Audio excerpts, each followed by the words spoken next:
We begin tonight at the Port of Nanaimo, where a potential strike is threatening to stop shipments and put the forest industry in Vancouver Island on hold. The port has seen a lot of activity in recent months as the forest industry has rebounded and shipments of wood to markets such as China have increased.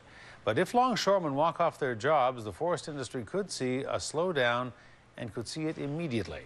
News Mid-Island Bureau Chief Jonathan Bartlett has more on the story. He joins us now in our Nanaimo newsroom with details. Jonathan.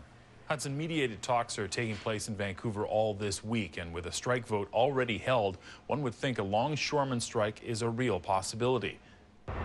The port at Duke Point certainly wasn't a buzz of activity today. A shipment of kaolin, an ingredient used in the manufacture of paper, is being offloaded. But while it's fairly quiet here today, things at the Port of Nanaimo have been a lot busier than they have been in the last few years. But that could all change with potential labor unrest brewing behind closed doors. There's a potential for cargo loss. The impact it'll have on our customers and certainly the ultimate customer in the Far East. Mediated talks between the BC Maritime Employers Association and the International Longshore and Warehouse Union Canada are taking place all this week.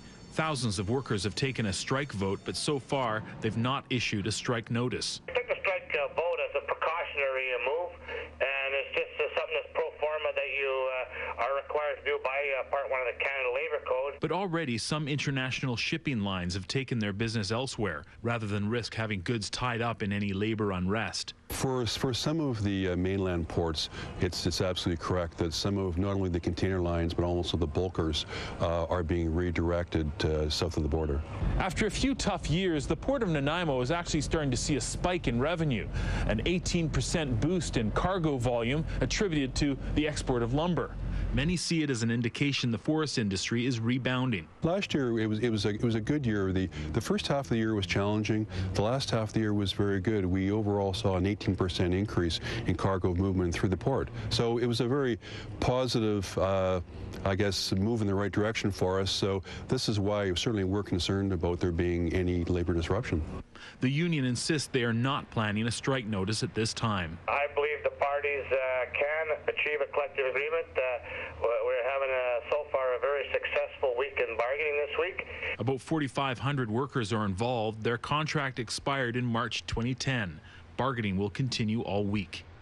Many people we wanted to speak to today from Western Forest Products, Harmac, and Timber West declined to comment or didn't return our calls today, which says something about how sensitive these talks are and possibly how much is at stake. Hudson? All right, we'll keep an eye on it. Jonathan, thanks. Thank you.